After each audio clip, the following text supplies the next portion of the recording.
Hello and welcome back to our Tech Tips channel. In this little short video, I'm going to give another tip for e-learning and really just any online lesson designing content you put out there. And this tip is focused on simplifying navigation throughout your It's Learning and e-learning course and lessons. So the premises for this is just to share some tips and really some awesome, easy hacks you can use that are on It's Learning just to make things a little bit more streamlined for your students. One of the number one things that we've gotten from the e-learning call center over time from parents trying to help their student get through lessons is, where do I go to find the lessons? Am I in the right place? Where do I click? What do I do? And a part of that is a piece that our parents are using It's Learning for the first time. But another part of that is maybe that it could have been linked somewhere else, or there just could have been another announcement or reminder there for our students to get to the material. So really just try to put yourself in the position of someone who's never been in your course before and use that as a self-check to see, is there another way I can set up my course just so I'm communicating my resources, my goal, my materials in multiple places so that there's less likelihood that someone's going to get lost.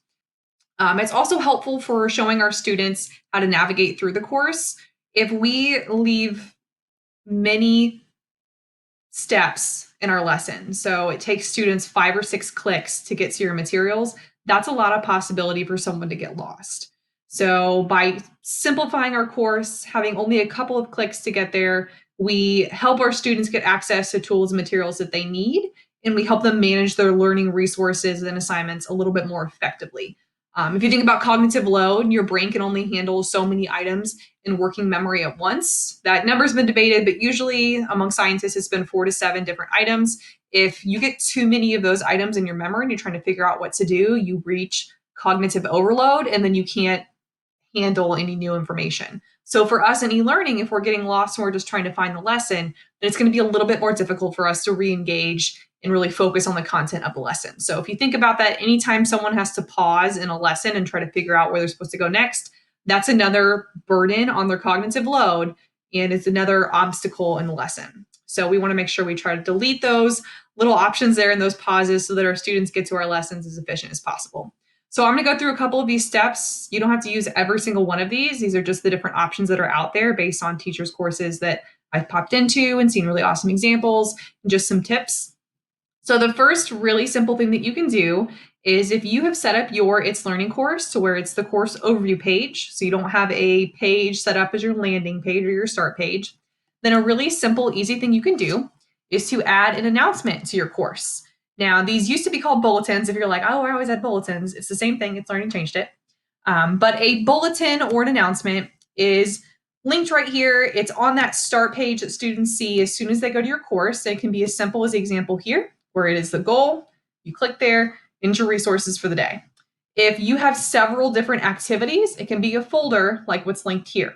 So you can click here, takes them to the folder of resources. Maybe it's that week's lessons and they know, oh, this is where I'm supposed to be this week. So it's really easy for students to follow because they see that as soon as they go into your course. Be pretty straightforward for a parent as well. That's a really simple one. All you have to do is just type it out. You click resource, pulls everything up from your tree. That's how you can link it there. You can even schedule those in advance if you're really on top of things and want to get those squared away pretty early on.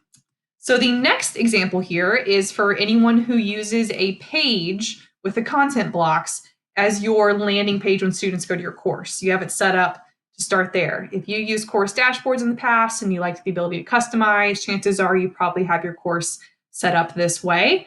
And the key thing here is that if you are using a page as your course landing page, just make sure that you have that page be the e-learning page.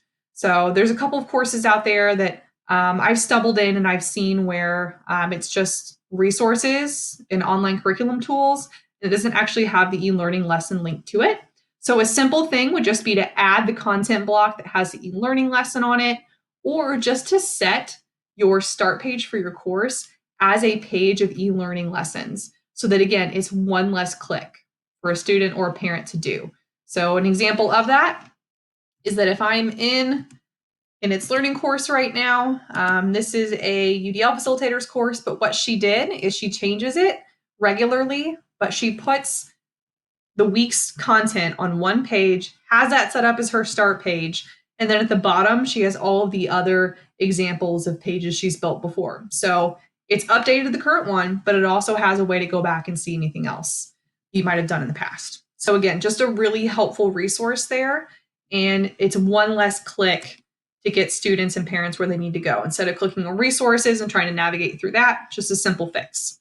The other example that I'm going to go over is if you're someone who uses the planner on It's Learning quite a bit, a simple thing for you to do would be to make your e-learning plans as the only active ones in your course. If you are not someone who's used the planner very often, it doesn't mean you can't start now. It could be something you can start using and maybe you'll like. But the planner is a way of setting up your course. Here's an example one. And you can rename these columns and add more. It is in the three dot button here, plan settings. I'm not going to spend a ton of time on this because that could be its own separate video. But I changed these here to be goal, standards, resources, and a checklist. It's kind of a reminder to me that, oh, within every lesson, I want to make sure I have a checklist there for my students on what to do. So you could set up the plan to be your whole week's of lesson, like this one, e-learning week 6. Your goal is there, your standards. And if I've already built resources in my course, I can click add and I can do course and it pulls up all of my resources and I can go through and find those different lessons and add. And they'd be right there so that when my plan is active for my students, they see the resources. I can add items to my Google Drive if I wanted to. And what that looks like for students, when I click this button, I can do action and activate my plan. What this does on my course overview is it automatically puts it there. So as soon as my students go into my course that week, they see my lessons, they see them all there and the resources they would need to complete that. So if you have not started using the plan, it could be a time to start using that and check it out. It automatically puts it here in your student's face so they can see it. The last organization option for your students is to use the learning path option on It's Learning. So the play plan or the learning path feature on It's Learning basically allows you to take students through a lesson step by step by step. I'll link a more detailed video on what that looks like within this blog post, but it's a way of taking students through a lesson resource by resource. This specific feature on It's Learning was added for online learning. So it'd be something that I would leverage if I were you right now, or at least tinker with it.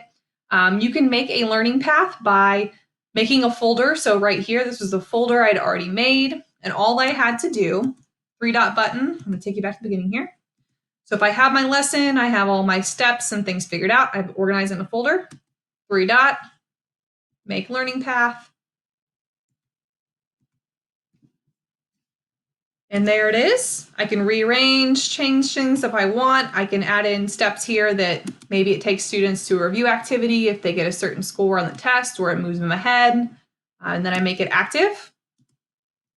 And so this is my student's assignment. And again, I can link that on my overview page or link on an It's Learning page if I have my course set up that way, but that's a way of structuring your lessons as well. There are some teachers who set up a learning path for the whole week and they build in breaks throughout, like this is the end of day 1, end of day 2, end of day 3 for the week, or they just set it up and that's the whole week so students can kind of go through it at their own pace. So that's an example there. The last tip I'm going to show you is just a really simple one. It's probably the easiest hack of all on It's Learning, but for e-learning days, a really simple thing you can do to reduce any confusion and lack of clarity on what to do in a lesson is if you have lots of resources in your resource tree, which is probably a possibility because we have so many quarters and days of school under us before we got to this point. If you go through and just deactivate certain items here, all of the things you don't need for e-learning, it just makes things a little bit easier for your students, and parents know that those aren't things they're supposed to be doing because they're not active in the course, they can't see them. So it reduces any confusion there. So those are just some simple tips. Other things here, ask a student for their feedback, view it as a student so they can see, include tutorial videos showing students and parents where to go whenever possible, and just get some feedback and try it yourself. If you need any help, let us know. We're here to help. Good luck and thank you for everything you're doing. We know this isn't easy and we appreciate you.